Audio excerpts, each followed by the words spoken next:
And welcome to the Township of Whitewater Region's regular council meeting for Wednesday, May 1st. We'll call ourselves to order here at 1:03 p.m. I apologize for a slight delay, just coordinating some last minute things. And just because I do have 2 seats empty today, I'll just get the clerk to confirm that we have quorum. Yes, we have quorum. Perfect. First item on the agenda is our Canadian Anthem, but before we jump into that, I just wanted to add some extra statements here. April 28th is the National Day of Mourning. It's a day to remember and honor those lives lost or injured due to a workplace tragedy.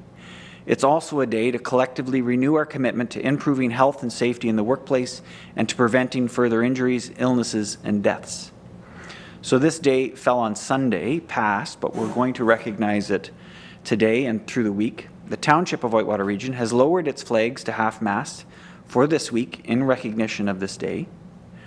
And we will also observe a moment of silence as we stand just before the singing of our national anthem as part of today's proceeding. With that, if I could get people to stand and face the flag, please. And Sean will first have a moment of silence and then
next, our land acknowledgement.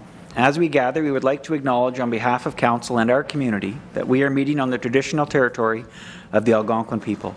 We would like to thank the Algonquin people and express our respect and support for their rich history, and we're extremely grateful for their many and continued displays of friendship. We also thank all the generations of people who have taken care of this land for thousands of years. Next item on the agenda is the adoption of the agenda. And we'll put the recommendation on the floor that the Council of the Township of Whitewater Region approve the May 1st, 2024 agenda. Move and a seconder, so moved by Councillor Tabbert, seconded by Councillor Trim. There is one requirement for an amendment to the agenda. The clerk has brought it forth that we'd like to move item 13 and 14 to ensure that our confirmatory bylaw is at the end of our meeting and includes the closed session. That is the one change that was recommended by the clerk. Is there any other changes to the agenda, omissions or errors? Good. And just looking for consensus, any issues with the proposed change by the clerk? Good. Excellent. We'll call for a vote. All those in favor? And it's carried. Thank you. Adoption of the minutes is the next item. 4.1, the recommendation that the Council of the Township of Whitewater Region approve the April 17th, 2024 regular and closed session minutes, understanding that the closed session minutes remain confidential.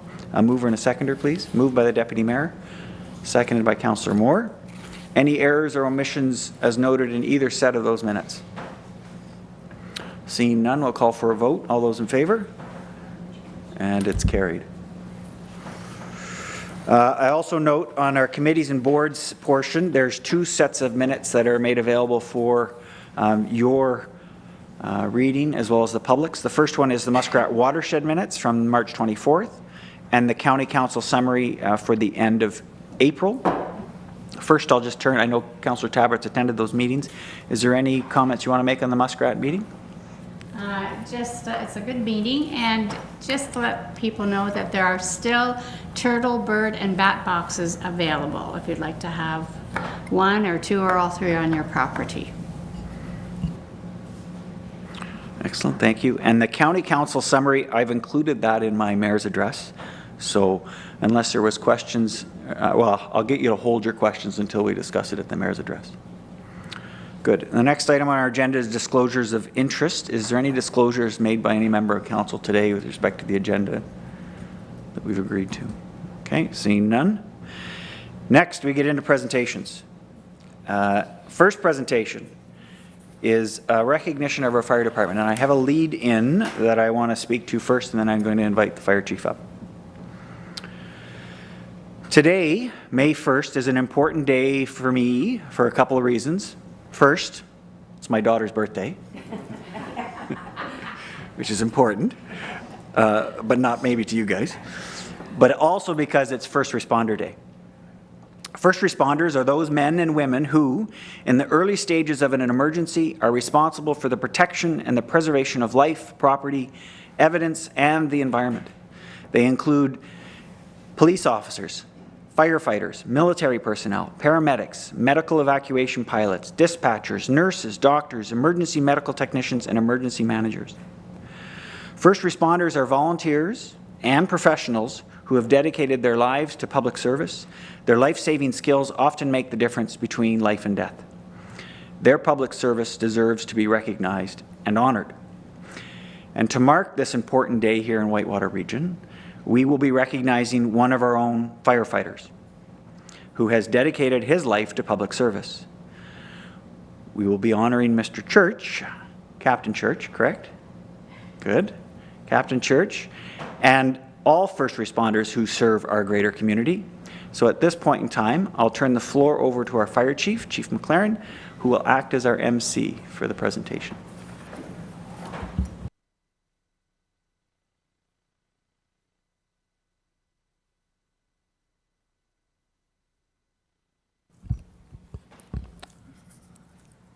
Good afternoon. It's an honor to be here congratulating Captain Roy Church on his retirement after 40 years of combined service with the Ross and Whitewater Region Fire Departments.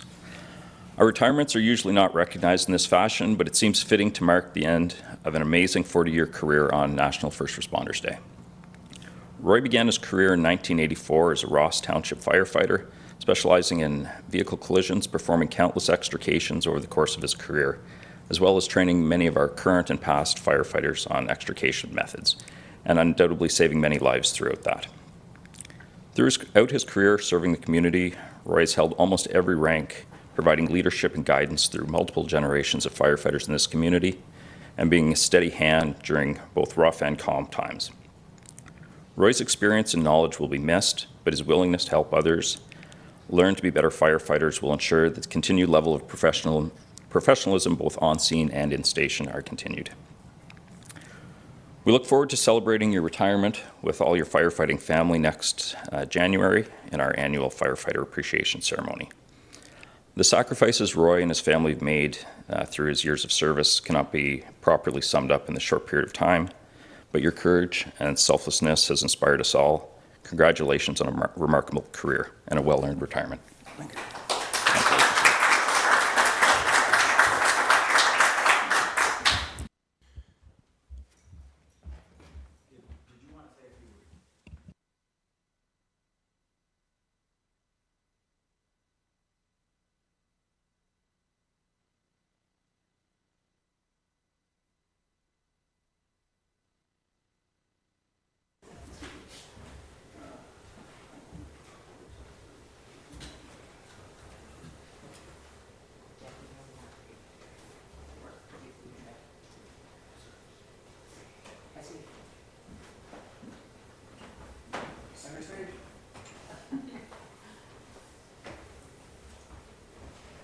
So as the fire chief said, we're talking about 40 years of dedicated public service, not only in as a public works representative, no, that's fine, go ahead, but also as a key member of our volunteer firefighting force. So on behalf of the Council of Township Whitewater Region, and in recognition also of first responders, we want to thank you for your service. Thanks.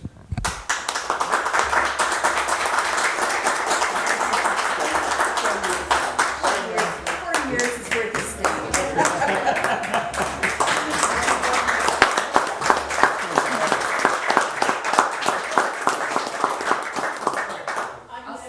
We're going to get, yes, we want to get the wife in as well. Speaking of May 1st, 45 years ago, I proposed to this lady. Congratulations, good.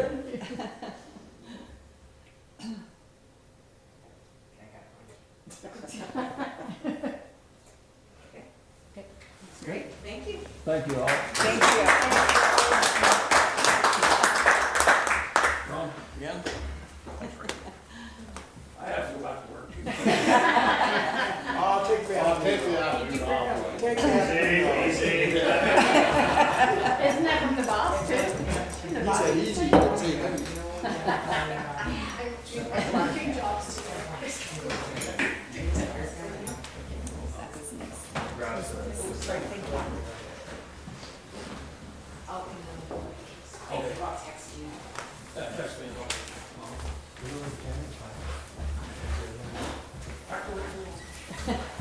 Text me. Thanks a lot. They only lowered one flag up for 2.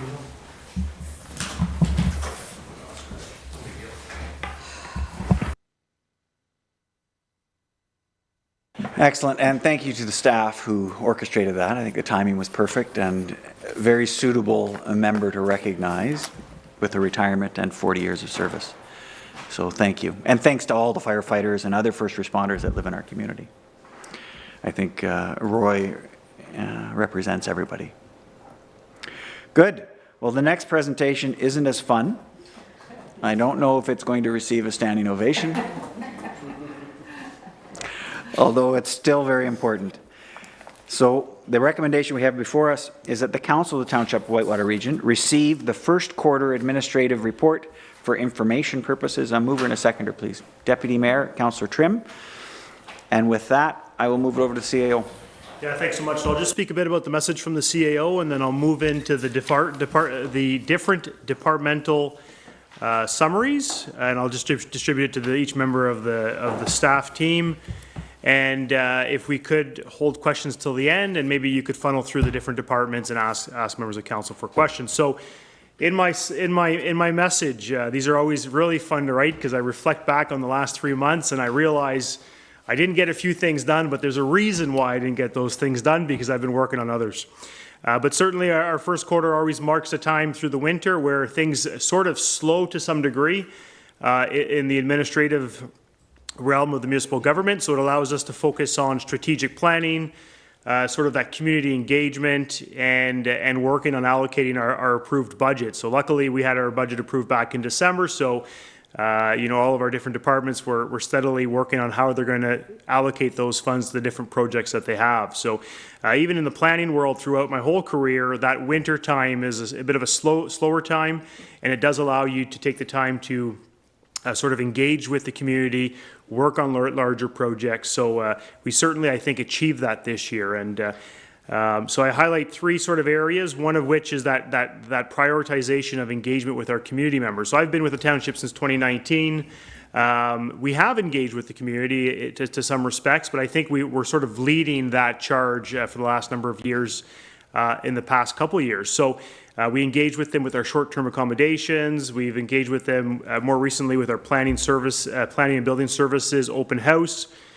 We had our adaptive reuse program, our marketing strategy, and in the near future, the mayor's business breakfast. So I remember back in January, I was trying to coordinate these public engagements because you don't want them to overlap, you don't want surveys to overlap. So it was a bit of a great opportunity to have that engagement with the public. So what comes with that is a lot of feedback. So that feedback is always positive.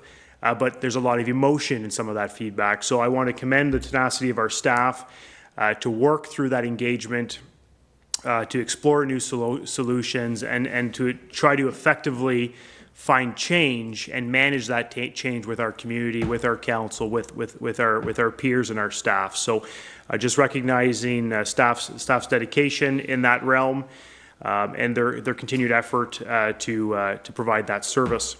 And lastly, we continue our advocacy on wastewater rates. So we did attend the ROMA conference, which included a delegation with the minister's parliamentary assistant. The task force was put together with respect to the wastewater rates. They've met a few times, and we continue to work with them to try to find some opportunities for efficiencies and the like. So just continued advocacy in that realm with our MP and our MPP. So I'll move it over to community development, and I'll maybe start with our Chief Building Official, Doug Schultz. Thanks. Good afternoon, everyone. We are into a building season again. It seems to be busier, a little bit busier than last year at the first quarter, which was nice. We're seeing some big projects coming down the line, like agricultural, dairy barns and stuff like that, which is nice to see. We received 29 building permits this first quarter, and 2 of them were septic applications, and last year we only received 22 in the first quarter. Seems like April gets crazy busy then, and it gets busier and busier. We received all the severance, or we reviewed all severances, minor variances, and zoning amendments, and did a lot of site plans, and went to see a lot of properties. A lot of people are interested in doing things on their properties, and they're asking us to come out on site now and take a look at them first before they do applications. And we have all our files. 2021 files have now been completed and filed away, and about half of 2022 and about half of 2023 also have been completed. It seems that the deposit part of it is really helping files to get completed. And just want to also talk that our new building inspector, David, is working and coming on board, and he's not here today. He's in Eganville because we're looking after the 2 big apartment buildings in Eganville that's going on there. So David's probably at Eganville probably half a day a week right now at this time. And Riley is our co-op student. You might see him around sometimes, Riley Riviere, and he is very educated, and he laughs us a little bit about us with sometimes because we're not so educated in computers and stuff like that. So we get him to make us little cheat notes and stuff like that. So he's having a great time with us, and he goes on now. We're on the iPads doing inspections. So Riley goes on site, takes the pictures and shows us how to do it, and it's wonderful having young education around sometimes. Yeah. That's great. Thanks so much, Doug. So just highlighting the building permit deposit. So we require deposits so that you close out your permit and you get your deposit back is one thing that Doug noted. So it's helping us close files that in the past just never got closed, or the residents wouldn't connect with us. Maybe to you, Planner, Economic Development Officer Benzie, for another highlight in community development. Yes, thanks everybody. So in terms of numbers, in the first quarter, we processed 5 severance applications, 3 minor variance applications, and 3 zoning amendments. We provided a first round of review comments on 3 site plan control applications. Those are pretty big projects that are still in the works of review. We also received 3 CIP, Community Improvement Plan applications, and in the first quarter we approved 1. In the second quarter, just recently, we approved our second, and now we're reviewing the third. But to everyone out there, there is still a little bit of money available, so I encourage you, if you have a project, to come talk to us and talk about CIP funding. Some also things that we've been working on in terms of our work plan and some key activities. So in the first quarter, we finished some pretty major projects, including the passing of our comprehensive zoning bylaw. That received no appeal, so it was in place as of January 17th. And we also finished the first phase of the community marketing project.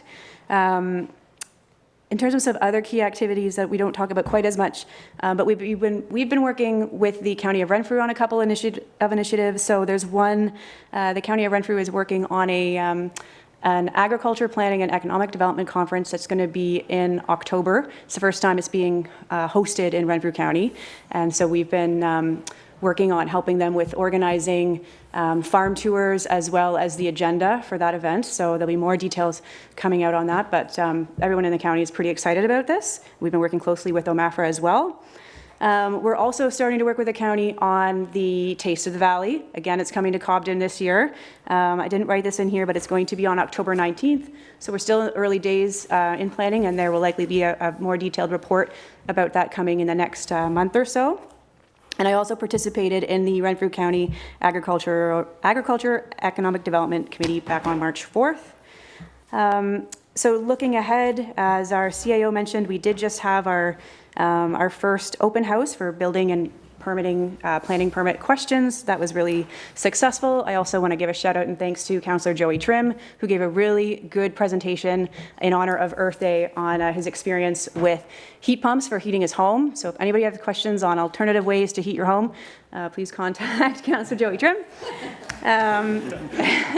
Hope that's okay, Joy. And we're also hosting a couple more events. So we have our first Mayor's Breakfast event that we're going to host with the Chamber of Commerce. So the Chamber has done this with a couple other municipalities. It's typically done at the start of each term. We're a little late, but better late than never. So that's going to be at the last Monday of May. May 27th. You can find details about that event on our Facebook page, on our website, as well as the Chamber of Commerce's website. And we're pretty excited because we're going to host the Lanark and Renfrew County Labour Market Group, and they're going to give us a presentation on some of the labour market trends in this area, particularly in agriculture, manufacturing, and tourism, which are big sectors here. So that'll be excited. It's going to be at the brewery here just on Main Street. And then we also have a full suite of projects that we're thinking of working on this summer, we're going to be helped with that because I have more good news that we were successfully able to recruit a summer planning student. So he actually starts tomorrow. And so we're the fact that we're going to be bringing another prospective planning student and maybe future planner to the County of Renfrew, we're quite excited about that opportunity. And he's going to help us with obviously reviewing applications as well as enhancing some of our communications around the planning and building on our website and supporting a few environmental policy projects as well. Sorry, that was a bit of a lot for me, but thanks everybody. Yeah, thanks so much, Planner Benzie and CBO Schultz. I'll move it over to our new manager who was hired or started, in fact, in the first quarter. So Stephanie Plebin is our new manager of community services. So we're still transitioning that department to Stephanie, and she's doing quite well. But I'll pass it over to you if you want to highlight a few things, Stephanie. Thanks. Hi, everybody. So by the numbers, we're looking at the annual prime time utilization rates for Cobden and Westmeath. We're 58% in Westmeath and 73% in Cobden. The public skating times were also noted there for your interest. The adaptive reuse, the community centers, online and in-person engagement sessions were held, and we're currently waiting for the report to return. And when that returns, we'll have an updated report to council for that. The new recreation assistant has started. Amber Kent has joined our team, and she's been a welcome addition, and staff seem to be getting along very well. And we're excited for what she can bring to the team and the things that she can offer to us. The end of the ice season has also come forward, with Westmeath closing on March 17th and Cobden the 31st. This week our park students have started. We're welcoming Nick to return, Nick Levesque, as well as Will Richardson to our team this year. And on the seniors' perspective, the Meals on Wheels and our new Foresters Falls library locations have seen a couple changes. Our storefront will be opening in May. We don't have a confirmed deadline yet, and we'll give a bit of an update, as you'll see that likely through our Facebook social media channels and updates that way. There was a successful partnership with ConnectWell, which we wanted to highlight, which brought us the Seniors Active Living Fair in Cobden. Over 100 seniors participated in that event. In addition, more programs and activities and homemaking supports have been made available to our Whitewater seniors. Looking ahead, The community services employees have registered for in-person and online training through the ORFA, and that includes our new hires. And we're looking to continue to support our staff in that realm, and as well as our community recreation groups who were invited to attend those training sessions as well. The community recreation grant recipients, the report will be, is being finalized, and this week they'll all be made notification. And then the only other note I wanted to make was the Whitewater Seniors volunteer opportunities that do currently exist in our community for meal delivery, friendly visiting. The contact is Julie, and at any time, if anybody has any members to forward, just please forward them to Julie. Thanks so much, Stephanie. I'll just add one point is that transition is a word I've used a lot for the Whitewater Seniors Working Group and Active Living. They're in another transition. They're moving from the municipal office to the Foresters Falls location in the next couple weeks. So I recognize there might be some delays in responses just for the general members of the public, but we're hopeful that in the next couple weeks they'll be all set up at the new facility at the former library in Foresters Falls. Thanks so much. And then move it over to corporate services to you, Treasurer McGonigal. Thanks. Thank you. Thank you, everyone. So the first part we added to this report is we've included a graph just to show members of council kind of the trends for our accounts receivable, for our taxes receivable.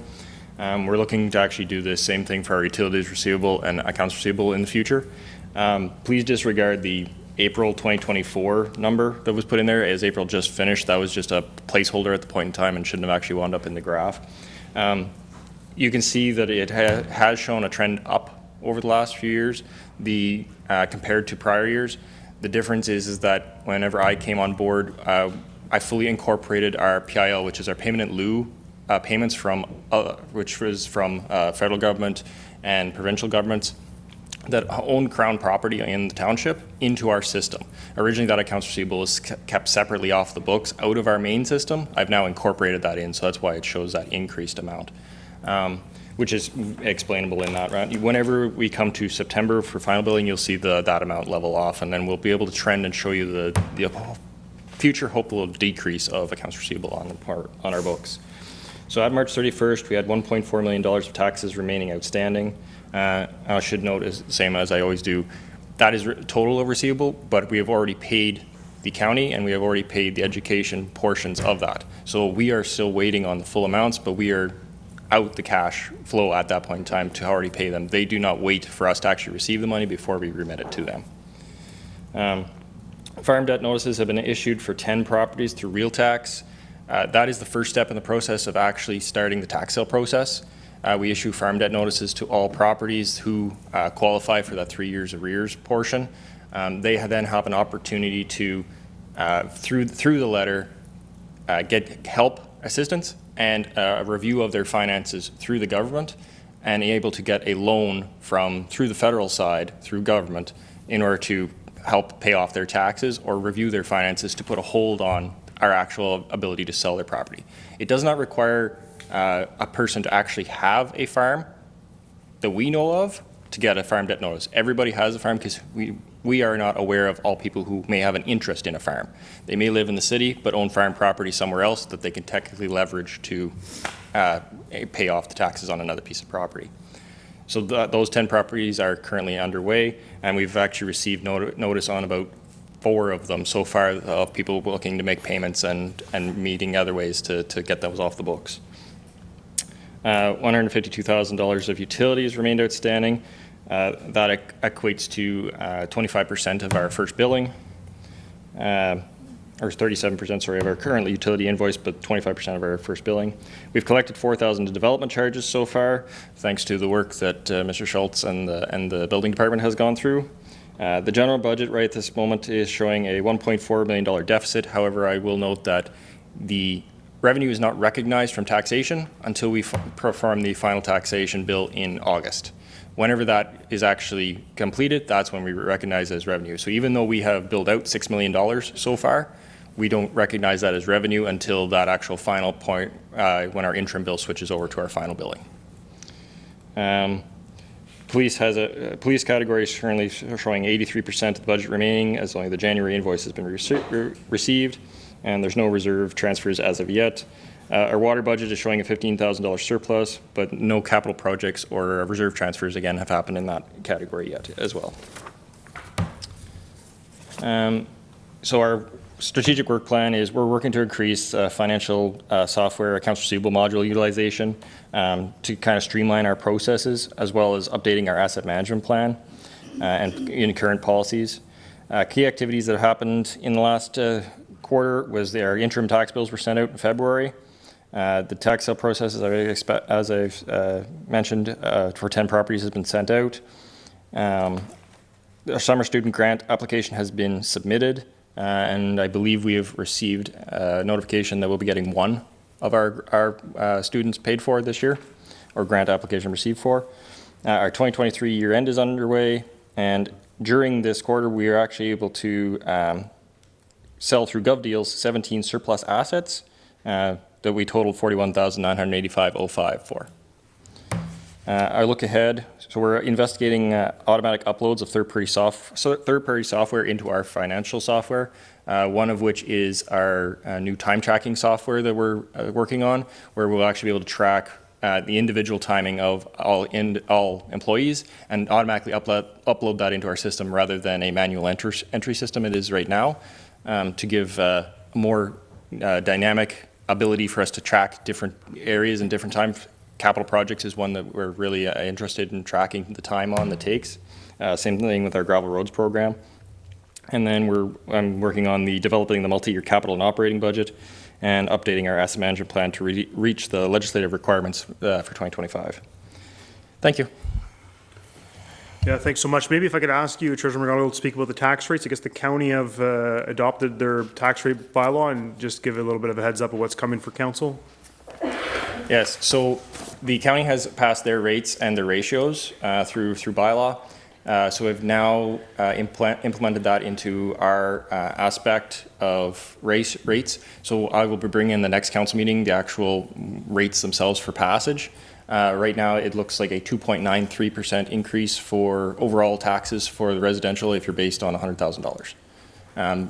So that's the residential property class would see the 2.93%. Good, thanks so much. So I'll move it over to our Fire Chief, Jonathan McLaren, for Fire Services. Thanks so much. Thank you. Good afternoon. Q1 for us was a continued trend of a busy 2023. We had 35 calls, including 5 fires and 6 motor vehicle collisions and 1 water rescue. That's up from 22 calls in the first quarter of 2023. So the continued trend of being busy. The standard incident reports were filed with the Ontario Fire Marshal's office. We need to report every single response that we have within the region. They track every fire call in the whole province to determine, trends in fires. The establishing and regulating bylaw was passed by council, which is the basis for our administration of our department, and it's led to some policies and procedures being updated as well. Key activities, our second annual Firefighter Appreciation Ceremony was held in February, where we recognized the accomplishments of our firefighters, and this year we had some civilian bravery awards as well, which was quite nice. An agreement signed with Pembroke Fire Department to provide water ice rescue for the next number of years was formalized, and it took effect in Q1. Looking ahead, we have our Alarm for Life smoke alarm and carbon monoxide visits coming up in May and into June, where our firefighters go door to door reminding people of the importance of working smoke and carbon monoxide alarms. We've been doing it for a few years now, and it seems to be well received, so we will continue. Community risk assessment is being worked on and expected to be completed and presented to council in Q2.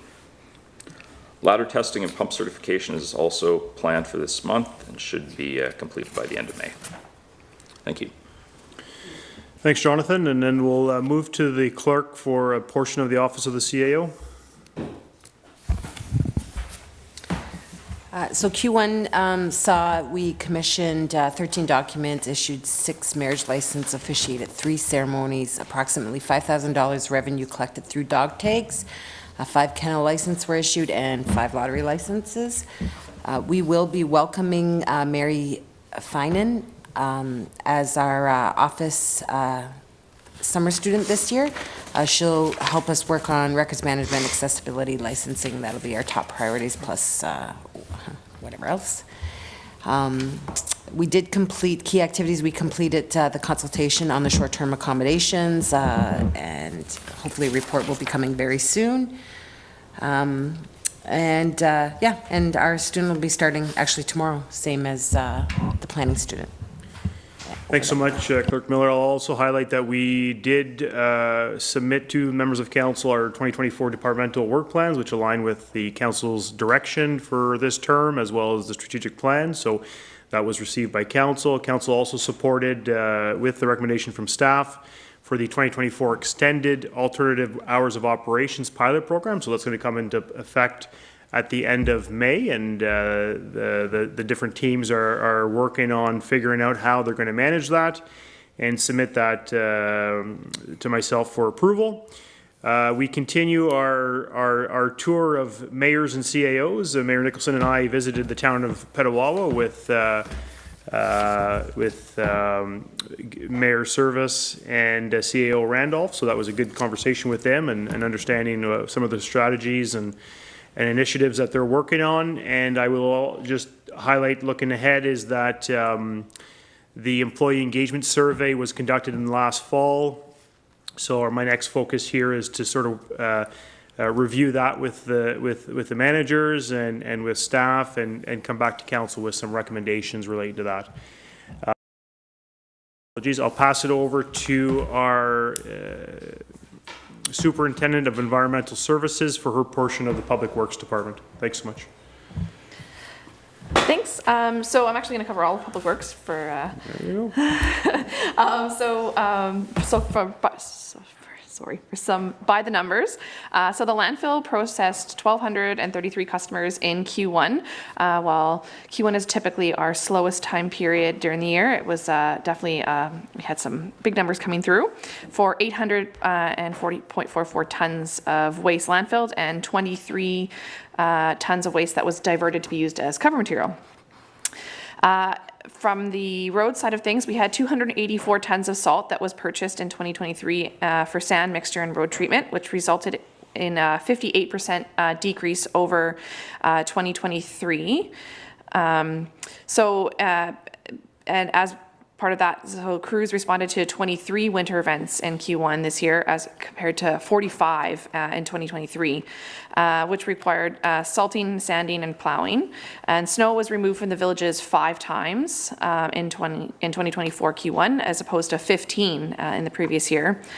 And this also resulted in 24,000 liters of diesel being consumed in Q1 for the tandem trucks as compared to 43,000 in Q1. So it was definitely see some savings in the winter budget this year. As far as the work plan and strategic plan progress goes, our new sidewalk tractor was delivered on January 30th, and our 3/4 ton pickup truck was delivered on March 14th. As Ivan had mentioned earlier, we undertook session 1 of our water and wastewater task force on May 7th, and we have completed session 2 recently, and we're looking forward to session 3 in the next coming week. Some key activities: one of 4 cassettes from the Cobden wastewater treatment plant was removed for a recovery cleaning, which was undertaken by Aqua and H2O Innovations. We had some new hires, and Steve Hodson returned as our waste management operator, mainly at the landfill, and Scott Powell was hired as our driver operator. Our mechanic, Jeff Ewan, resigned from his mechanic position. An interesting thing from the health and safety perspective, we undertook noise testing on all of the township facilities on March 5th. by EHS Partnerships Limited, and staff also undertook some hearing testing. So we're working on developing some noise and hearing related health and safety programs through our Joint Health and Safety Committee. So that's a good news thing that we're working on. Braden, Grayson, and Scott Powell completed the Common Core Surface Miner training. So that's a great training that they were able to take this in Q1. One to show here is that our mechanics visited the Westmeath Arena 7 times to repair the 1994 Zamboni ice resurfacer. So just showing the amount of work that the mechanic is putting towards that piece of equipment. Looking ahead, we actually has already happened. We've filed for a Housing Enabling Water Systems Fund application for a water and wastewater project, and that was filed on April 19th. It's expected, they say in June, but it's usually later than that, the results of that, if there's the funding announcement on that. So hopefully we're successful. I can pass back. Yeah, thanks so much. So yeah, just reiterating the Housing Enabling Water System Fund. So that was the one application, funding application that was issued by the provincial governments in partnership, I think, with the federal governments, but or distribution of the funds from the federal government. But when we, a summary of our discussion with the parliamentary assistant was that he said we should apply for this funding. So we did. And so we filed that application, quite substantial submission. I would ask our manager to distribute it to council via some type of link due to its size so that you could see the level of effort that went into that application and the level of detail. So we did circulate that application back to our MPP's office. So Mr. Yakubuski's aware that we filed the application with them. So I'll move over to Clerk Miller for our council business. Thanks. Good work to councillors. They passed 24 bylaws, including the comprehensive zoning bylaw, the new comprehensive zoning bylaw. They established and they passed a bylaw to establish and regulate the Whitewater Fire Department, the Service Advisory Committee for the and the Water Wastewater Task Force. They heard 40 staff reports. I don't know where I got 70 from, just making up numbers. They included the adaptive reuse of Beachburg and Westmeath, the landfill compactor purchase, the blue box transition options, and a bunch of presentations were heard, including recognition of the Nonprofit Sector Appreciation Week, the Friends of the Community Pool fundraising group, the Pembroke Airport Area Airport Commission, the Frechette presentation, and Hilla Road petition. That's everything. Thanks so much, Clerk Miller. So I just highlighting the, recognizing there's a lot of effort that goes into preparing the report, but there's a lot of work that was done in the last 3 quarters. So gladly take questions through you, Mayor Nicholson. You could direct them to the staff member that is applicable. Thanks so much. Perfect. Thank you. I love the fact that we got a chance to go through that in some detail. So now we'll throw it back at council. We'll start with community development.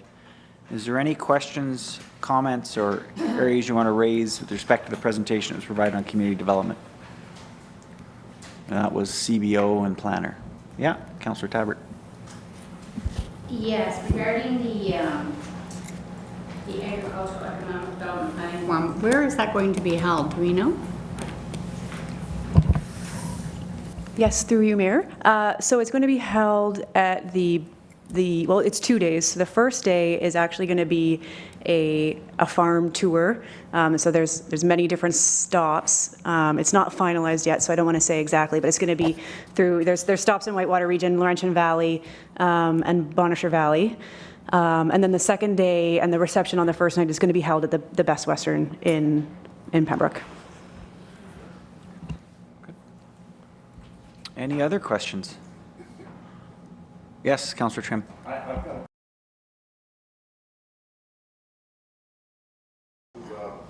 staff. Building permits. I know it's too soon to really predict, but going into this year, we projected a $77,000 deficit in this department. And I'm wondering if this it seemed, is this looking like maybe that will be the case?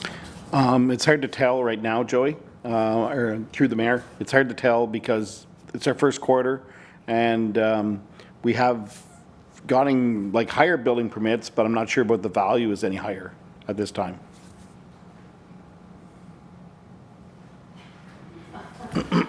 Sorry. Also, if I may, Mr. Mayor, I noted that there was the ice use noted for Westmeath and Cobden, and that's, of course, the township was responsible for that. I'm just wondering if we know what it was for Beachburg, just so that we can have an idea for the upcoming years of the ice usage in our whole community. So, yes, please, we're going to get you to answer that. I'm going to do it section by section. So we're going to come to community services in a moment. Oh, Yeah, sorry. but that's okay. I We'll, was- we'll do the question, and then we'll continue on. So yeah, please go ahead. So the numbers that were presented from Beachburg gave us a number that they represented.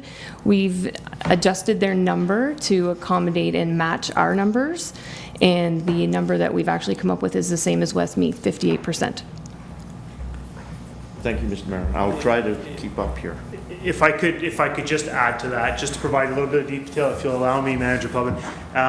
So the matching apples to apples, so the complexities about prime time utilization rates is how many hours are there of prime time ice per week? One would say 50, one would say 60, one would say 58, the other one would say 53. So does it start at 4 p.m.? Does it start at 5 p.m.? Does it end at 10 p.m.? Does it end at 9? So we've matched them apples to apples to apples. We took the data received from the Beachburg Rec Association, and the utilization rates, like the managers indicated, 73 in Cobden, 58 in Westmeath, and 58 in Beachburg.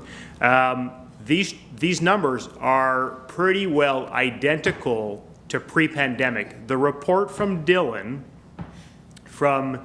that looked at utilization rates from 2017 to 2019 were pretty well the exact same. So there's an indication based on that, and that we're back to the pre-pandemic levels. And the report at that time recommended we move to a 2-arena model. So just to add some context to that. Thanks so much. Excellent. Any other comments or questions for community development? No, I'll just note, I am excited to see involving the youth, young people like Riley coming on board to help, and now Benjamin Savage. Excellent, a great way to ensure the next generation has an ability to see this as a viable career. So excellent, good work. Good, we'll move into community services. So back over to Manager Plevin. Is there any questions? Yes, well, Councillor Trim. Yes, I think I'm on track now. Sorry about that, Mr. Mayor. Through to Stephanie again, if I may. Stephanie, did you ever find out if it would be possible for the volunteers who may want to operate the ice plant in Westmeath to be trained along with municipal staff by the OFRA? Yes, so as I reported in the update, we did include the volunteer groups, the organizations, and some of their volunteers did attend the ORFA training in person. That was held in Petawawa. So yes. Thank you, Mr. Mayor. Any other questions from members of council on community services? No? I'll just make the comment that I know that we're tying up some dates in May with respect to seniors and announcements, and I look forward to getting those things solidified so we can share with the public some good news. So, a little teaser for what's coming. Good. Next item is corporate services. Yes, Councillor Moore. Just wondering if that number of 10 for notices going out for unpaid taxes, if that was a high number for this year, or do we know what the last couple of years were offhand? Treasurer? Thank you, through you. At the offhand, I don't know what was last year. I was prior to my starting with the township, but for what was registered last year, that is lower. We are working it down. Third-year notices normally go out, and it starts around 60 properties, typically. And by the time we actually get to the end, this 10, hopefully this will progress down further and further, but 10 is a reasonable number right at the moment. Great, thank you. That's good news. Yep. Good. Any other questions? Yes, Councillor Trim. Yes, Mr. Mayor, through to the treasurer, I noted that we got $42,000 for the sale of surplus equipment. I'm wondering where that money goes, and I would like to know that, because I'm wondering if it can be spent on some a la carte items that were mentioned earlier in budget preparation. Thank you, Mr. Mayor. So through you, Mr. Mayor, so it goes to administration line item. So it is already, there's amount allocated in this 2024 budget of $25,000. So we have exceeded that amount, but it goes into, typically what happens with surplus equipment, when it is sold, it goes into the general surplus at the end of the year. So if council wishes, I could bring a report back once the actual finalized completion of these assets have been sold, because we're still waiting on a little bit of funds to revenue to come in. That portion could then be allocated to something else potentially, as to where the council would like to see those funds go. But generally what happens is it winds up as becoming part of the general surplus at the end of the year. Good. And just to be clear, in our budget, we had assumed about a $25,000 gain. So yeah, that's correct. The actual surplus in our budget is the difference between 25 and 42. Exactly. So noted. Good question. Councillor Tabbert, did I see your hand earlier? Yeah. I'm sure you explained this, but I just want to make sure. Why are there only farms that are being sent notices, or is this all properties that? Sorry. So just to clarify, so it's not just farms. All properties receive a farm debt notice because the township itself, we do not know if somebody already owns a farm. Having a farm is what qualifies them to get this ability to use this letter. If somebody doesn't own a farm, they're not qualified to actually use the assistance that is being provided by the federal and provincial governments to come back to make a payment to us. I can show you the actual letter offline as direction. It's very, it more or less goes to the actual property itself. Then if there's anybody who's associated to that property, an owner, has a farm somewhere else, or that property is a farm, it qualifies them for extra assistance, not privy to somebody who does not own a farm, if that's clear. Okay. I think it's clear. 10 notices were sent out. That's the bottom line. The form they used has the word farm in it, but not necessarily 10 properties are farms. Okay. So, but it'll be good for you to take a look, talk to the treasurer offline, just so you can appreciate that. Good. Any other questions for the treasurer? Comments, questions?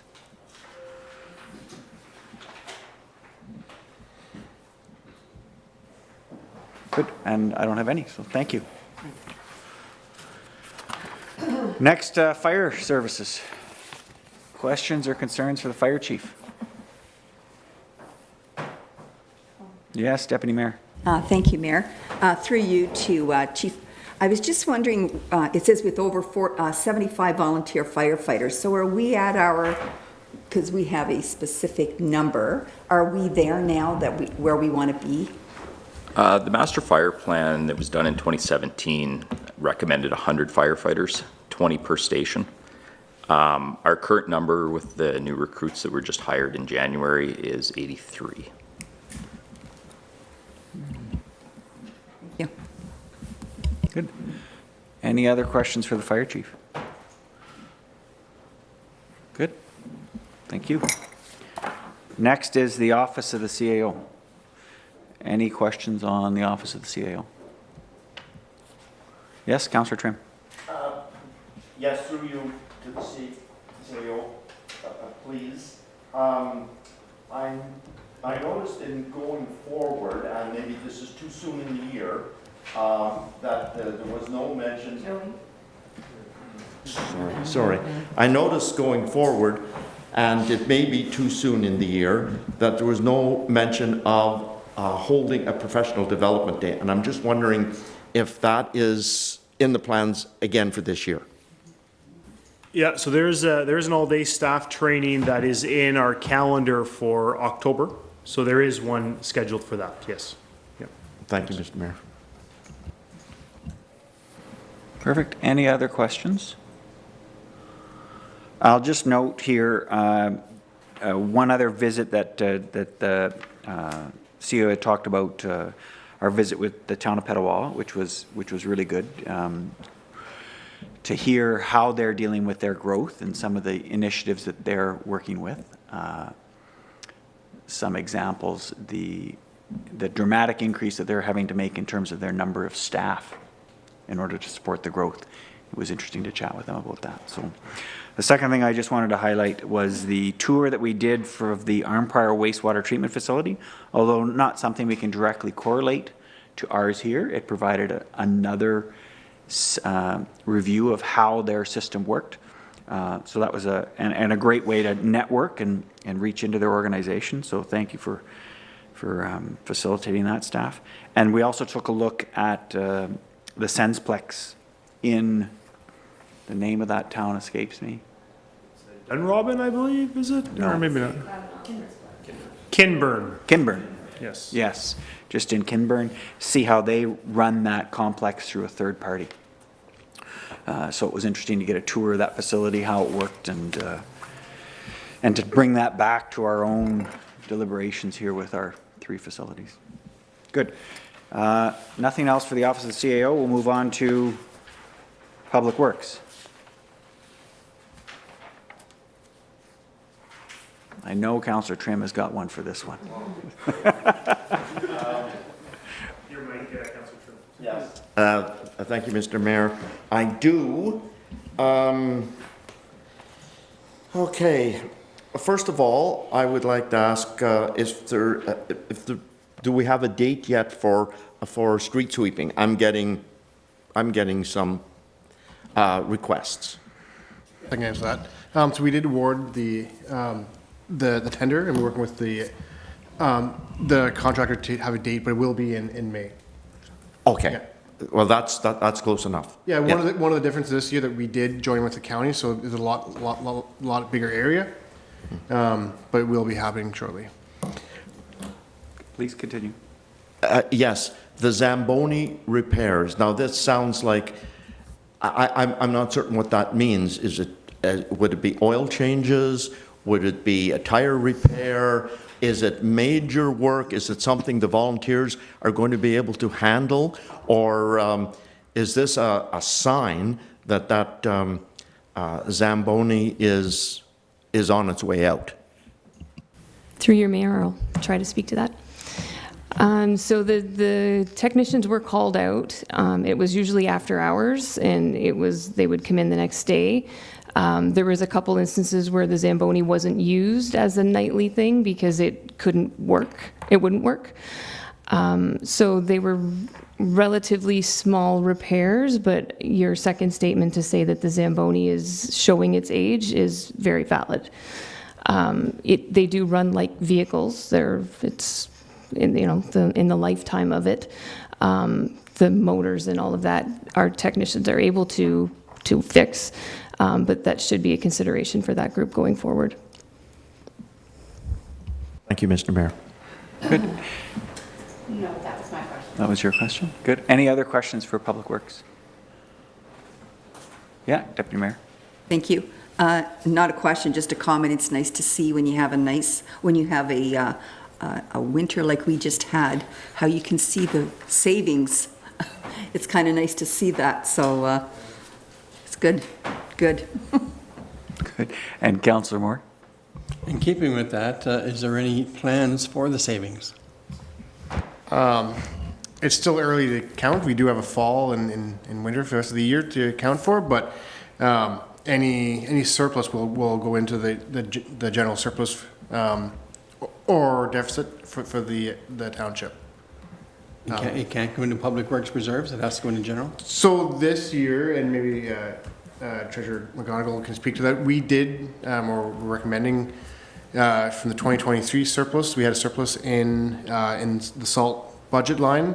We're a staff, we're recommending to put it into a winter maintenance reserve. But this year would be above and beyond that one. Good. Treasurer, do you want to make comment, Treasurer? Yeah, I will. The one thing we have to, like as council, is to watch is that we don't create a bunch of separate reserves for individual categories, because that quantifies, like through our reserve policy, it quantifies money down into very limited points as to what it can actually be spent on. This one reserve for winter maintenance is a benefit of reserve because it is something that fluctuates drastically depending on the year we actually have. So holding that money over and the fact that we've already taxed for it in the prior year into the prior year just kind of creates that buffer. This amount in fuel savings and salt savings, like Manager Cleary has said, we could have a really nasty fall and it winds up getting spent anyways. So we would not look to do anything with that money at that point, like until the end of year anyways, like 2025, where we'd actually be looking at what has actually happened for the year. But if it's into the general reserve, what happens is it would go into general working capital, and then if there's something in the next year that comes out, we would just pull out of that general reserve instead of a specific reserve for that one item. Good. Excellent. Councillor Trim? Yes, thank you, Mr. Mayor. Through to staff. I know that it's early in the year, and I understand the treasurer's explanation. However, I am trying my best to see if there's any way that we can cover some of that $32,000 dust suppression deficit. That would be, I think, really helpful for our community. Thank you. Did you want to comment? And yeah, something that if council, I guess, wishes, it is, like I said before, and it is a gamble because the year's not out, but we do, well, staff do budget for the first half of the winter and then in the later half. So luckily we'll be okay, and especially with that reserve, that's one possibility that council wishes that they could have that cost. Yes. So if I understand that comment, it may be a possible to have further discuss this as season goes on. Yes, there's always a possibility to continue to discuss it. CAO? I would, and through you, Treasurer McGonigal, I would, to some degree, caution the spending of money that is dedicated to a certain service. The reason I say that is because while we may be on track for one budget line, there are multiple budget lines, so we might exceed in other areas.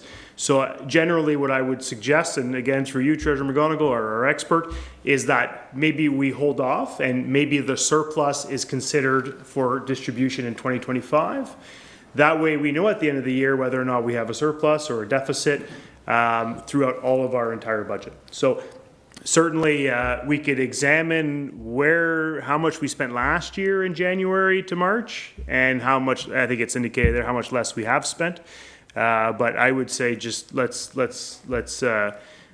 could discuss the dust control thing because there's a report about it and maybe discuss it there. But coming into the 2025 budget discussions, we should be looking at supplementing our operating budget to support that $32,000 loss, maybe not as part of the middle of an approved budget. Thanks. Good. And like you said, we have the report. It's going to be coming to us later in the agenda. Good. Any other questions? I just had the very first item under waste being collected. You said 1,200 customers in Q1. Can we compare that to the Q1 of 2023 or at some point? I don't have the numbers offhand, but I can pull that for you. Please. Yep. Thank you. Good. Last item, council business. Any questions, comments on council business? Yeah, Deputy Mayor? Thank you, Mayor. I think just one. I think we did have a presentation from the Pembroke Regional Hospital that may have been missed off of our list here. Just to put it, thank you. Perfect, thank you, we'll acknowledge that. Do you want me to? Yeah. I usually just grab highlights of everything for presentations because sometimes there's quite a few, so, but yeah. Yeah, moving forward, we could highlight all of the presentations, certainly, yeah. On the Pembroke Regional Hospital one, yeah, so I think they did present sort of in January time, yeah. Noted, thanks. Yeah. It's good, and it becomes that single point of reference if we want to go back and look at what occurred over the past 3 months. Excellent. Is there any questions on the report as a whole? Comments, questions? Councillor Trim. No, not on the whole, but through you, Mr. Mayor, to staff, if I may, I did miss two. I'm wondering, when I saw the amount of revenue from dog tags, it seems to be quite low. And I'm wondering if there's some kind of a strategy how we can actually collect the money that is owed for dog tags. And there was no report this time with respect to RV trailer license revenue. And I'm wondering where that might be, or maybe it's too soon in the year for that. Thank you, Mr. Mayor. Perfect. We'll turn the first one over to the Treasurer. Thank you. So the pet license issue that you raised, portion of the revenue is recorded into period 4. So it's not recognized on this report at this point in time. It's recognized, will be recognized fully whenever the next quarter report comes out. The other side to note is, and looking at trending amounts of revenue that have happened with pet tags, we offer a discounted rate for people who purchase their tags between January 1 to March 31st. And with the increased amount of people purchasing their tags earlier in the year, that means a lower amount of revenue. Not a lower number of tags, but a lower amount of revenue because we offer that discount portion. What happens is prior years, a lot of people were buying them after March 31st, so they were paying $10 more a tag, which equals more revenue for us faster. Higher revenue number, but still same number of tags. We'd have to actually compare the number of tags. Off the top of my head, I don't have that right at this moment in time, but that's the explanation for the revenue difference right at this moment, is the amount of people that are just purchasing their tags ahead of that March 31st deadline, and then our actual posting of the final of revenue, because we collect tags from, sell tags, sorry, from Kenny's store as an outlet, and I believe Beachburg as well. So whenever we bring that revenue in, that's recorded as it's received after March. So we record it in April. Perfect. And I'll throw it at the clerk, the question about trailers and licensing. It is a bit early. Normally, when we get our summer student, that's the first task we do is start sending out letters. I have to date, just recently, so it come into the second quarter. I've received a few applications, but come May, when the student comes in, we hit the ground running with that. Perfect. Any other final questions from members of council? Good. I'll just thank staff again. Thank you for the report and taking the time to walk through it. We appreciate having each individual rep come in to speak to their item, so we appreciate that. The recommendation on the floor, just to remind council, is to receive this first quarter report for information purposes. So based on that, we'll call for a vote. All those in favor? And it's carried. Thank you. Next is the mayor's address.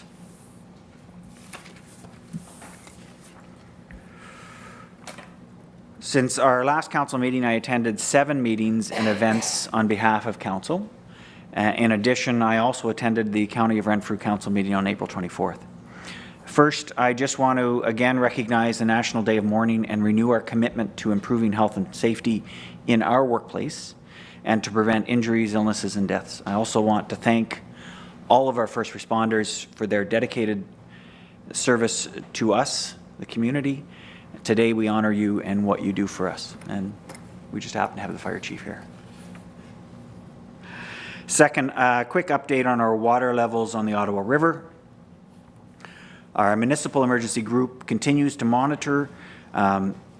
We still have a number of our private roads that are inaccessible at this time and at these levels. There's pre-filled sandbags that remain available at Public Works Garage in Westmeath, and we've also secured a sandbag filling machine through a loan through the County of Renfrew.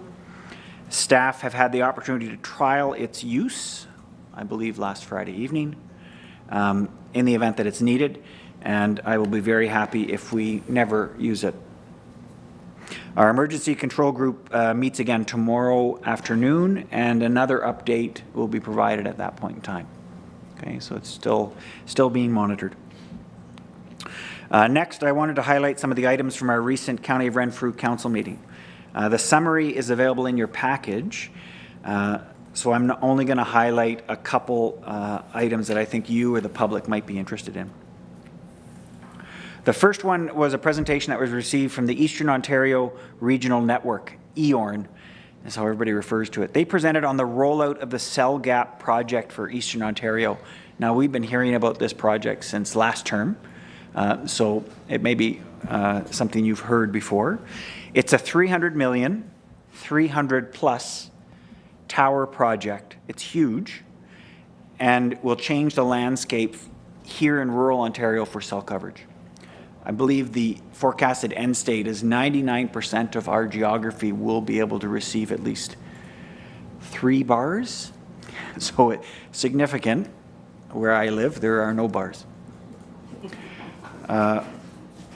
So since the update that I provided this time last year, they have continued to smooth out the processes with Rogers, the company that is doing the install on almost all of the towers. And they've provided a more detailed outline of the timelines.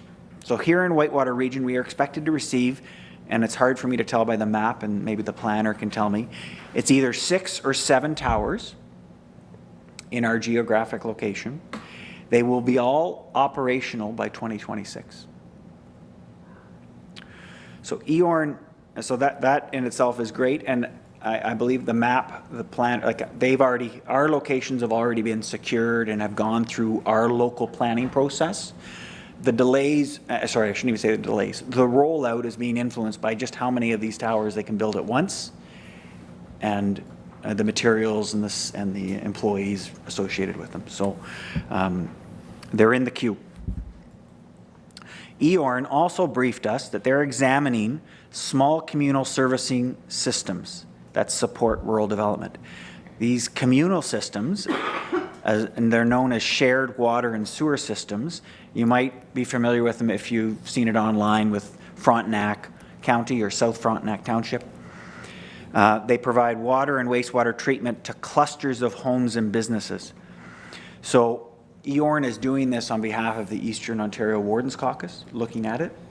And how does this initiative, it's very relatively new, how does it get managed at municipal and county levels? So it's going to be very interesting to see what this organization can provide for insight. The county is also going to be examining this. A notice of motion was passed at the Development and Planning Committee and has been accepted by the council to see if supporting this kind of development, these communal water and wastewater systems, is something that we could implement at the county level. So imagine this, 2 scenarios that come to mind, and the CBO will cringe if I get this wrong, and I invite him to correct me. You could have a small cluster of 6 to 8 homes, right? They could, like a rural subdivision, and they may share a well and a septic system. And who is responsible for it when it breaks down, when it needs to be replaced 20 years from now, if there's a problem with it. Those are all defined in the agreement that would go into the development of that site. This system for how to do it has been worked through by South Frontenac and their county, Frontenac County, as an example. But you could also see it, McNabb Braeside is one community that is looking at this seriously, where they could have a development of 175 homes and have it completely independently done through this communal system. So that far-ranging, a small little rural cluster to basically a subdivision. And from a community, from a municipal perspective, it gets into the question about liability, who approves this, what happens 20 years from now, what kind of agreement needs to be in place to be able to ensure that it continues to move smoothly. When it needs to be replaced, there's money to replace it or maintain it. It's good. Just in case I butchered this, I'm going to ask the planner or the CBO if they want to add any comment. Correct me now if you wish. Well, Mr. Mayor, I think you did a great job explaining that, and I'll just also add that some of the municipalities in Frontenac County are looking at it to support other uses other than residential. So whether it's institutional, commercial, it can be a real opportunity to bring these types of developments into rural areas that don't have the larger municipal systems. So. And you might be thinking, oh, it's just a great big septic bed. No, it's not. Like in some cases, they bring a sea container in, and this sea container does water, wastewater, everything right there. So we're starting to really see some developments changing the way that it's always been. So both EORN, this massive organization that does Eastern Ontario, as well as our own county are looking at this. I'm sure the information will continue to flow through CBO and the planner. The next item I wanted to raise was just the Ottawa Valley Tourism Association, OVTA, here in the Valley, has held their annual conference in AGM, and as part of that, they recognized a number of businesses and organizations for their contributions to tourism in our community. The Ontario Highlands Tourism Organization, I don't know if you've heard of it, OHTO, they were nominated and recognized with the award for tourism marketing. So although the Ontario Highlands Tourism Organization isn't unique to Whitewater Region, we just fall within their territory, the OHTO has some important Whitewater roots. Its executive director is Nicole Whiting, who lives in Beachburg. So in leading that organization, that is a Whitewater resident. And their board of directors, vice chief governing officer is Cindy Jameson from Beachburg, owner of Whitewater Inn, Valley Cycle Tours, and Jameson Travel. So I'm kind of taking the opportunity to recognize, yes, the OHTO was recognized by the OVTA. It's an awful lot of acronyms, but they were recognized for an award, and I believe it's also because we have some Whitewater residents on that organization, so recognizing them today. The next item has to do with trails. So the county has implemented a new single bylaw for consistency across its county trail system, including any future trails they may generate.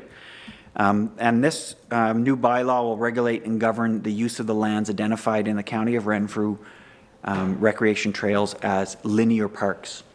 So you're starting to see that scope out. This new bylaw is available if you want to see it online. A notable change in this new draft bylaw from the current bylaw governing the Algonquin Trail is the permitting of dirt bikes and motorcycles on the trail. Now, these dirt bikes and motorcycles would require insurance, a license, and of course a trail permit from the OFATV. So you may hear when you're talking to residents that's a discussion item for a lot of the communities where these trails exist right now. Last item I'll raise is just has to do with floodplain mapping. Fairly important to Whitewater Region. In partnership with the Natural Resources Canada and the Ministry of Natural Resources and Forestry within the province, Renfrew County, and of course a number of municipalities including Whitewater Region, they're preparing this floodplain mapping for future potential floodplain mapping funding opportunities. So we're setting the groundwork. If money comes available, we'll be able to do this mapping exercise. The objective is to identify the current statuses, and we know that some of the floodplain mapping doesn't exist or needs to be updated. And it develops a plan to acquire the data required for this mapping and to implement it across the county. So phase 1 of that flood mapping framework is complete and has been accepted by all partners in the agreement. The final reports are posted on the County of Renfrew Zen City platform if you are interested or someone in the community is interested. So those are just 4 of the items that I wanted to highlight from the county meeting last month, and that ends my mayor's report. Good. What we'll do is we'll just confirm with the clerk, is there any registered public comments for today's agenda? We received none. Excellent. And what we'll do then is we're going to take a short recess, refill our mugs, and we'll jump into the reports.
And welcome back to the Township Whitewater Region's regular council meeting for May 1st.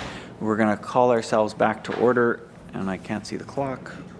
2:29 p.m.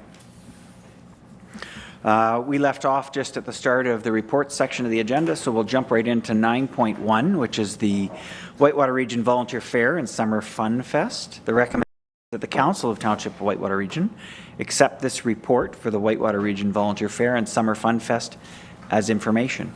Mover and a seconder, please. Councillor Tabbert and Councillor Trim. And Manager Plevin, to you. Thank you, through your mayor.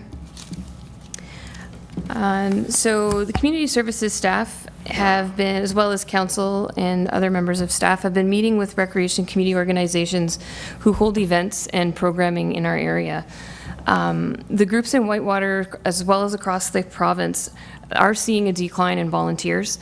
I attended a volunteer training session in Petawawa, which I extended the invitation out to all of the volunteer organizations that I had contact with at the time. And there were, I believe there was one that I recognized at the event, so there's myself and another from Whitewater. And at the training event, the facilitator reiterated the changing volunteer expectations and the landscape that's moving forward in the world that we live in now and how it's changed from the last 20 years. Some volunteers are coming into events looking for a short-term thing. They'll come in, they'll help, they'll leave. Some volunteers want to be involved on a long-term basis and come in, help plan, help see it through, help close it out, set up, take down. They want everything. Those volunteers tend to be in the age category of 65 and older.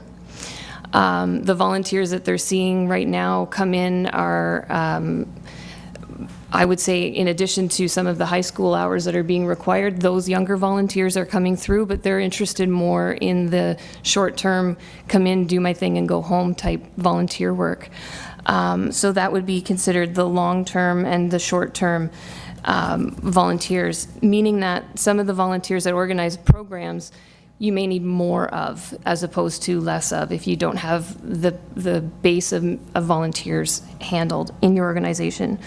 So basically, to sum up what I'm saying is we've seen an opportunity here through staff to be able to bring our groups together, and with the skills and opportunities that will exist within our organizations that or within our community that our organizations may not be aware of, that these people exist, that they want to help, that they're there, and they want to come and help.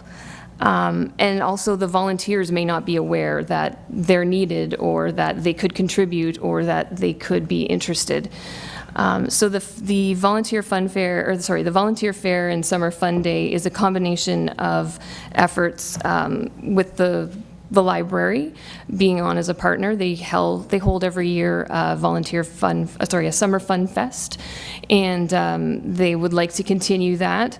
They put out the date of June 15th, and we're interested in partnering and continuing on that date. The Whitewater seniors will be contributing to the event through their partnership in helping to plan and organize, as well as providing some funding for that in relation to the facility rental. We've looked into the Cobden Agricultural Hall for ease of access to and accessibility requirements, so that everybody is going to be able to attend the event. I've also connected with the Cobden Farmers Market to make sure they were acceptable of us attending in the building beside, because it is a busy place on a Saturday morning, and I wanted to make sure that they were aware and were vested. They are interested. They've passed along their logo that will share their bit of advertisement on their poster, which will also see the Whitewater Seniors logo, as well as the Whitewater Public Library logo, as well as the Whitewater Region logo. So to give you a one-over, the day that we're planning, and I say day, but it's from 10 in the morning until 2, we're treating it more or less like a job fair, as well as a presentation and activity for families. So volunteer groups are going to register. We're charging a $20 fee for each table, and they can present themselves to the event, and that will be located inside the Cobden Agricultural Hall. The Whitewater Public Library will be holding their fun fair and canteen inside and outside, so they'll have activities for children planned in and around. And each group will also be invited to provide entertainment or activities if they want to organize something outside to better advertise themselves, or inside if the space allows. Once we have the registrations in, part of the registration process will be inquiring with each of these groups as to some of their background, some of their events, some of their planning, as well as some of the facilities they use, how old they are, how long they've been in operation, as well as including contact information so that I have access to our volunteer groups in a simple email form, that we can connect with them on a regular basis with Whitewater Township business or opportunities for grants and those types of things. So I'm looking at this opportunity as twofold: to introduce the groups to maybe myself as Whitewater Region, as well as bringing them together to be able to be in the same room together and collaborate, as including the email list that will follow through and be sustainable into the future. And of course, invite as many people as we can, as long as a program or opportunity is introduced to a resident in Whitewater, they're more than welcome to attend our event. So we'll include all the partners for community outreach from the seniors' perspective, as well as the volunteer, agricultural, recreation, right down to anybody who's interested. If a program is run in Whitewater Region, I'll ask for your help to get them connected with me, and we'll pass along a Google form that the Community Development Department is creating for us. So it's going to be a partnership between departments, as well as a good collaborative effort for all of staff. So you'll see that advertising come out, I'm hopeful, by the end of the week. I don't want to put too much pressure on staff, but if not, then by Monday we'll have a better idea and the advertising will go out. If anybody has any questions. Other comments from council? Good. Well, I would share that I look forward to seeing the first one. I will be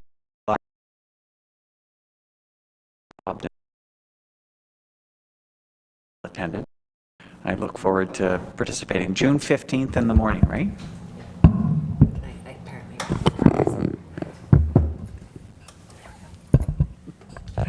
Perfect.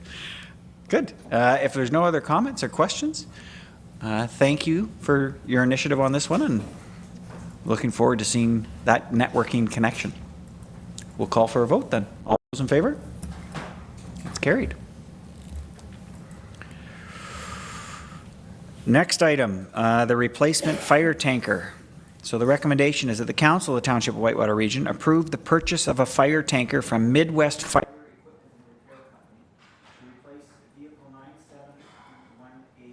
through Canoe Procurement Contract 113021-RCK. Mover and a seconder, please. Moved by Councillor Tabbert, seconded by Councillor Moore. And to the Fire Chief. Thank you. Just a little bit of a background on this proposed purchase. It would be to replace a 1990 vehicle. It was purchased used. I forget the exact time frame, but it's been in service as a fire tanker for 34 years. It's becoming increasingly expensive to maintain, bordering on a safety issue. And the other issue with these older trucks now is being able to get parts for them. So instead of going through the typical 150 to 200 hours that it takes to do a spec for a fire truck, we opted to use Canoe Procurement and speak directly to a number of manufacturers. The one that seemed to fit our needs and happened to be the best price was Midwest Fire. This truck would be a 3,000 gallon tank with a 1,000 gallon per minute PTO pump, 450 horsepower Freightliner chassis, very, very similar to the last tanker we purchased in 2019. Almost identical, except for coming from a different manufacturer. The strategic work plan did recommend replacement of this asset. It probably should have been done earlier, around 2020, but we just replaced 3 trucks in short succession there, so it got pushed back a little bit. The mechanics reviewed the proposal from Midwest, as did staff. So the financial implications for this is there was 100,000 set out in 2023 and another 52 and change in 2024 for this purchase. The quote from Midwest is for $424,340 US, and if the exchange rate were to stay the same, that would equal $581,207, with a delivery date of early to mid 2026. So with that, I'll turn it over to any questions. Thank you. I'll go to the mover first, Councillor Tabbert. Any questions or comments? Nothing, Your Honor.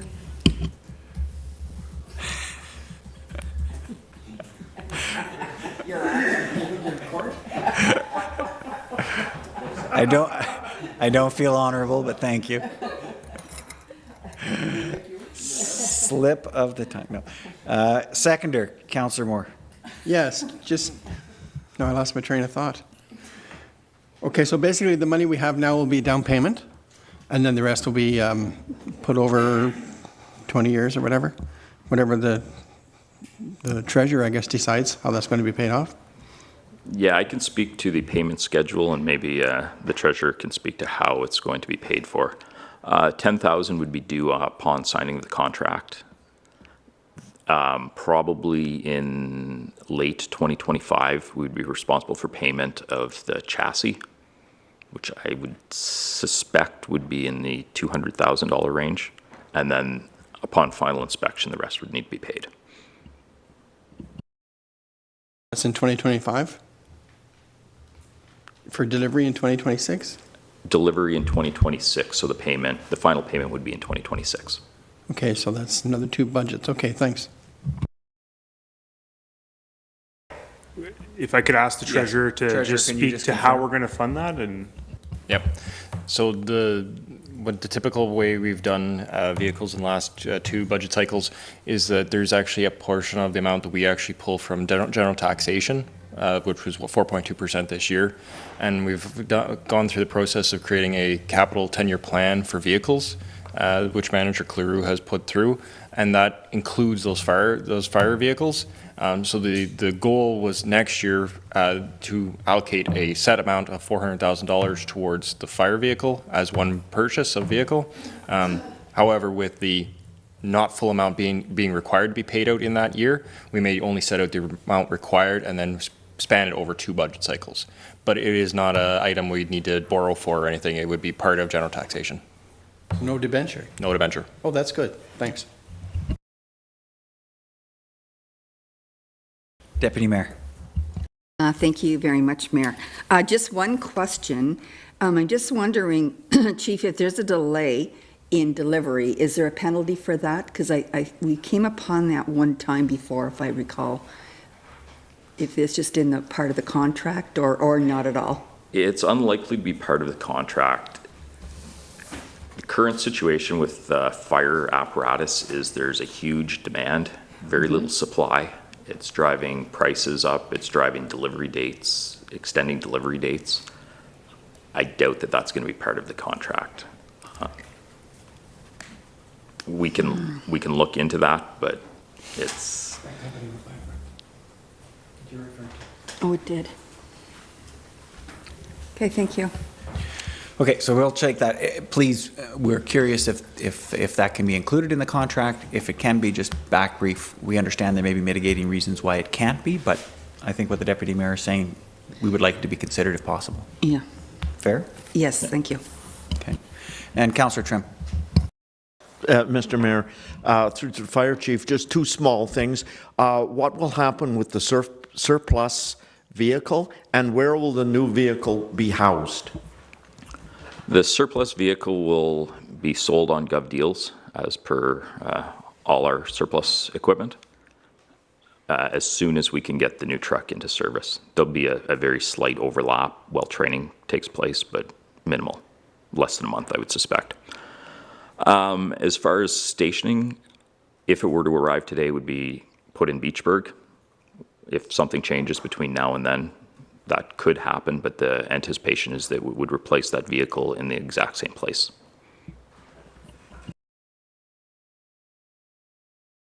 Any other questions?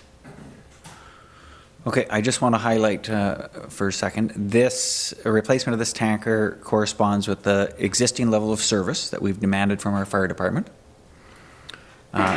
And that level of service, in terms of its management of the vehicle fleet, has been included in our asset management plan, which we've directed. To allow it, we've asked them to plan out how to make sure that that fleet stays current.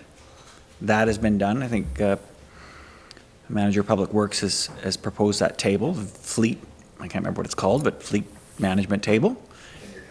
10-year capital plan for fleet, and it includes this vehicle in it. It's good, everybody's nodding, I'm saying that correctly from staff. So just an indication of how our asset management plan and the definition of levels of service can allow us to make planned purchases of key, very expensive items to ensure that we maintain the level of service that we demand, rather than debenturing every single time we need to make a big purchase. And this comes back into the example with roads.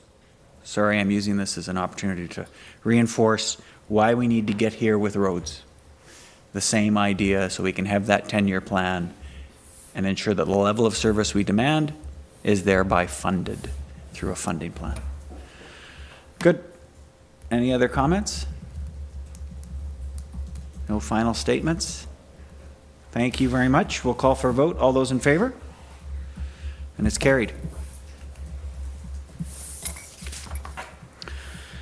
Next item, 9.3, is a tender for the supply and application of dust control.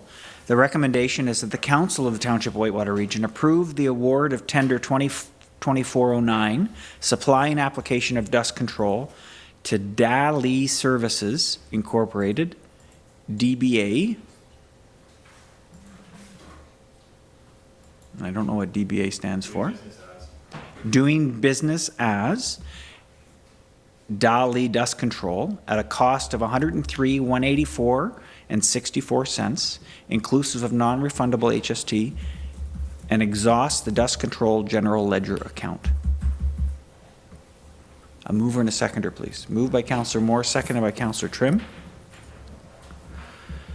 Manager of Public Works, floor is yours. Yes, thank you, Mayor. Annually, the township does do liquid dust control on the gravel road network. As you've seen in the table, there since 2020,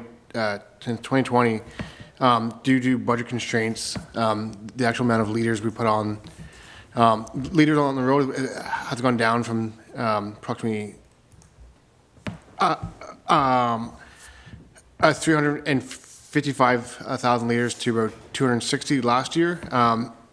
With this budget, was proposed at 260 as per the tender that was released and closed on April 23rd.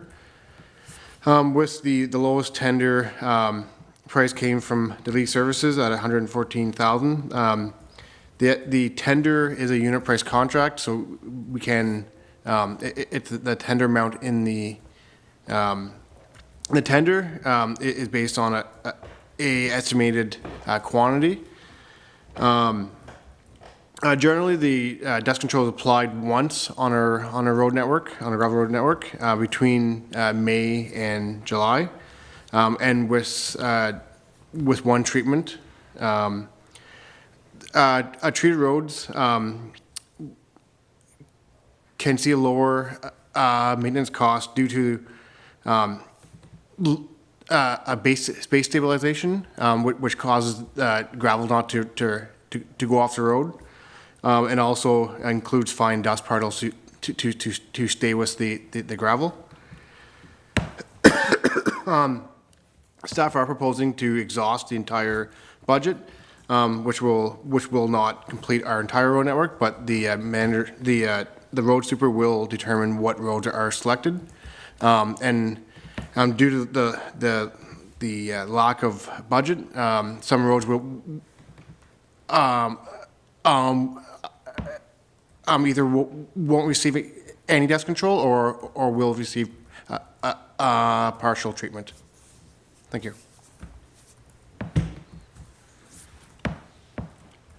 Good.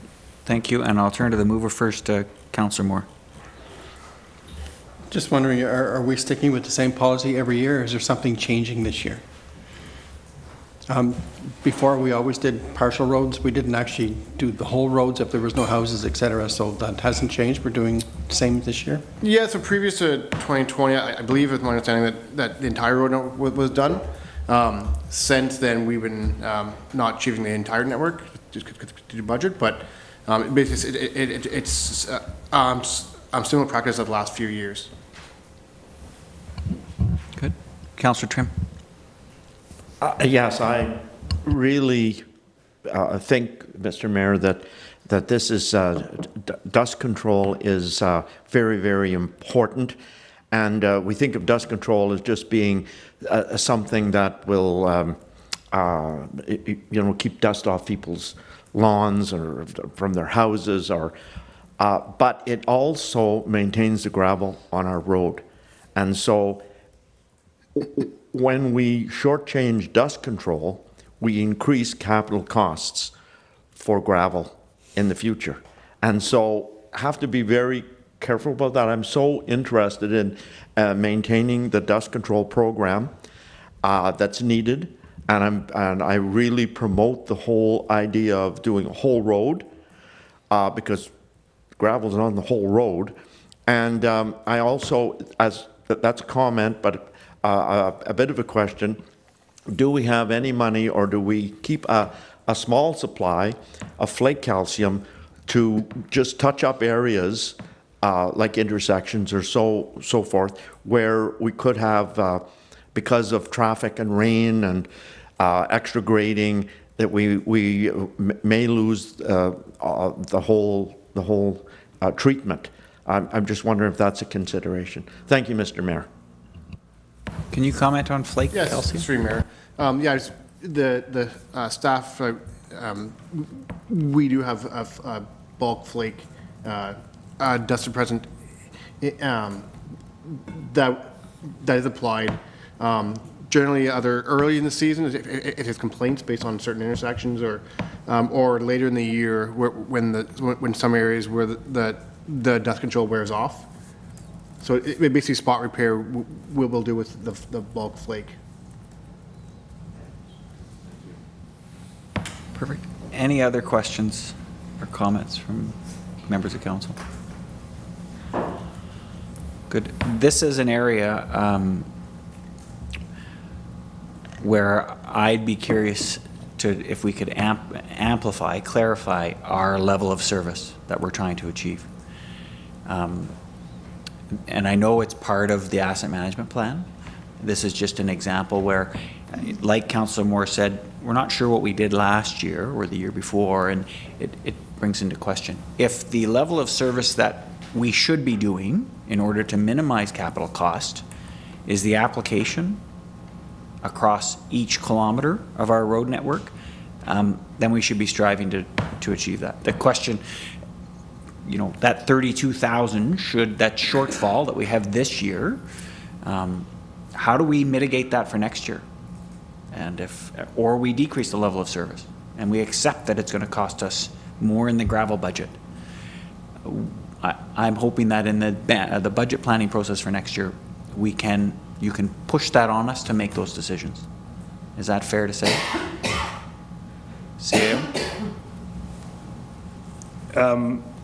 We could certainly present the financial implications to move to the full network, if you will. But I think to have a fulsome evaluation of future capital investment, if we don't dust control, would be a little bit difficult to assess a level of service. But yeah, we could put something. We could try to put something together that'll help make those decisions.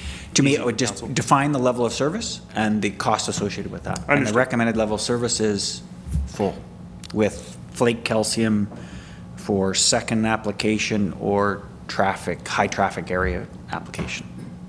That's right. Yeah, Thanks. okay. Good. Two other questions I had is just, there are other gravel road networks within the county. Is there any value in coordinating a joint tender in the future to see if there's any savings that could be found that way? Yeah, that's a very good, I actually asked the county the same question during their supply tender, if this can be added.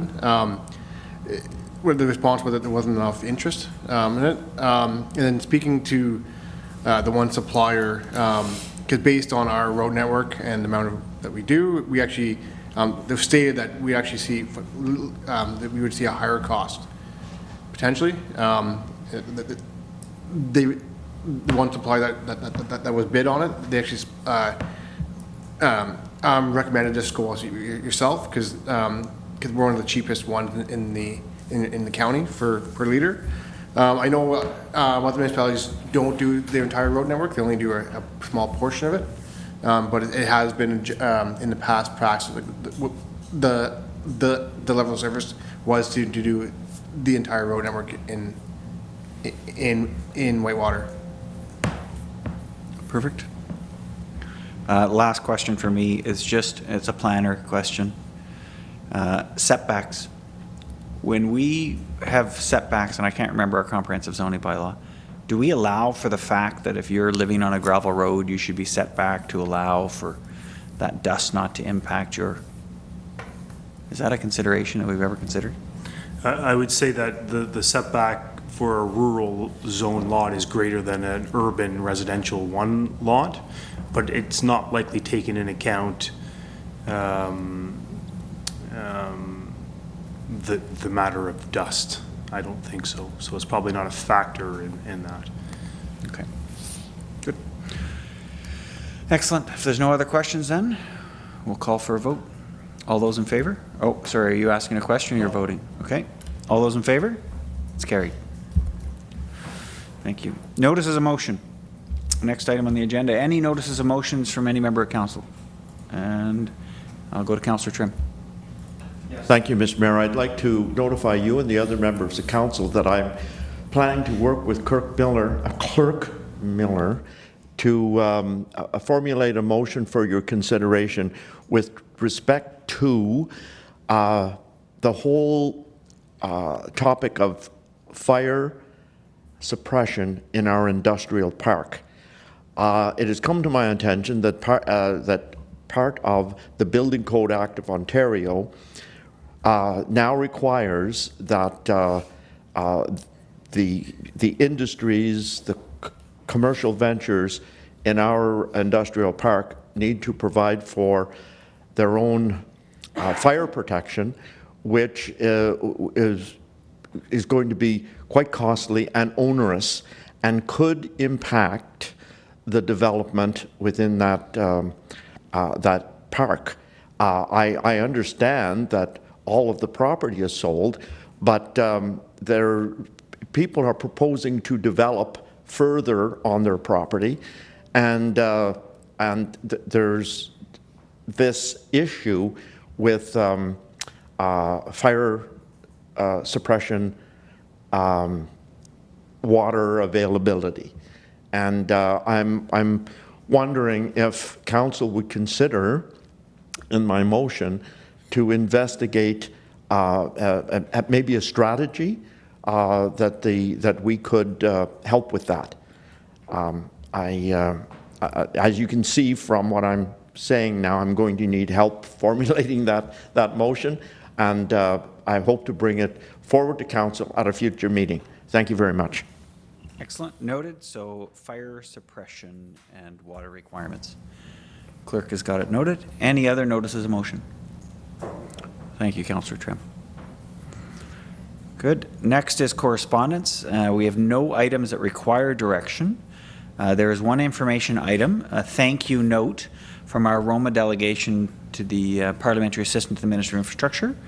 And I'll just note, if you've had a chance to peruse that thank you letter, it does specifically acknowledge the circumstances here in Cobden for the ratepayers that are paying huge amounts of money in comparison to monthly average household incomes. So important for us, they have actually acknowledged that in a letter back to us. In the same letter, they asked us to submit the application for the grant that they were offering, and I'll just get the CAO to speak to that. Okay.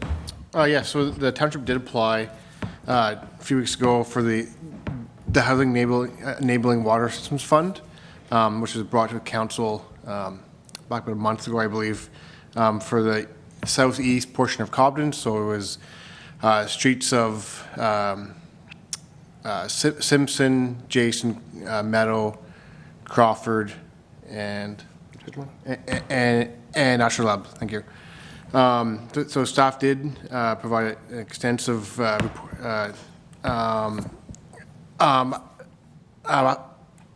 application with the total value with the required 25% contingency was just over $8 million.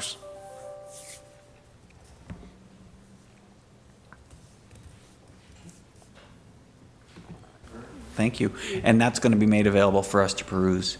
Yeah, that's right. Via link. We'll provide a copy to the members of council. What I will note, just for the public watching, is that it was very clear in the program guideline that the funding had to support housing. I mean, the mandate from the provincial and federal governments is housing. So, you know, we may have looked at a smaller project, but we didn't feel that would substantially support, you know, future housing in our community. So we went with a bit of a larger project.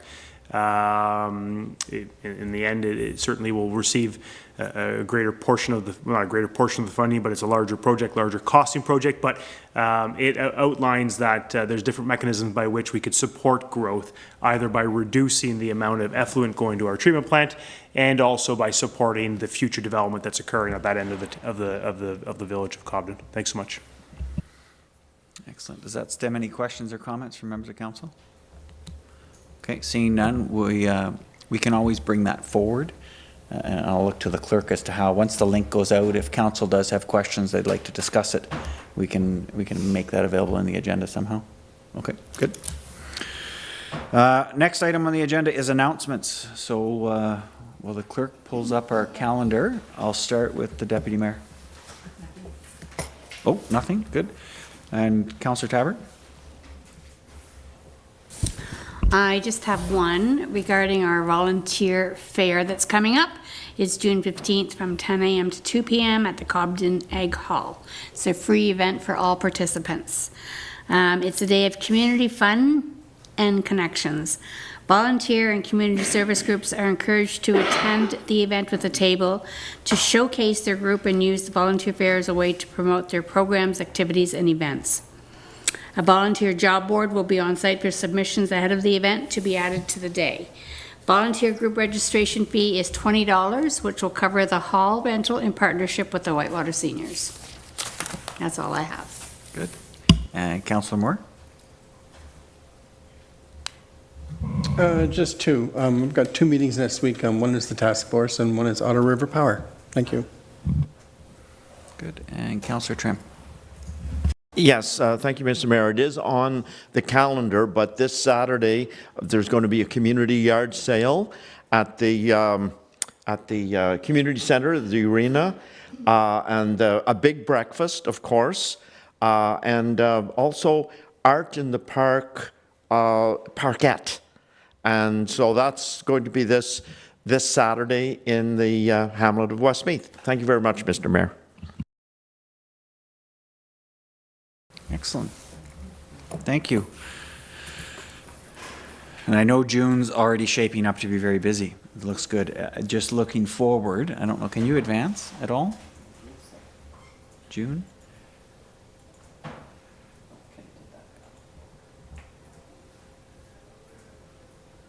Oh, it is working. So the first weekend in June, I was told, is the Big Give. First. So 1st of June is the Big Give here in Cobden. The second Saturday is... The RCMP ride being hosted by Cobden Egg. I also believe the same Saturday is a golf tournament by Beachburg Rec. And then the third Saturday is the event that Stephanie briefed us on. So June is already filling up in terms of our first 3 Saturdays. It's good. Oh, and the Lions Club has got theirs just at the end of May too. So lots of golfing, supporting our golf courses. Good. No, does that stem any additional announcements? Yes, Councillor Tabbert. Not an additional announcement, but is there a way of removing something off of the community calendar, or does it have to go through a staff member to have it removed? If there's an item that was added that is no longer applicable, just connect with Rebecca and she'll be able to remove it. Thank you. Perfect. Good. Next item is our as per we amended the agenda, the item number 13, our bylaws, and there's 3 listed here, including our confirmatory bylaw.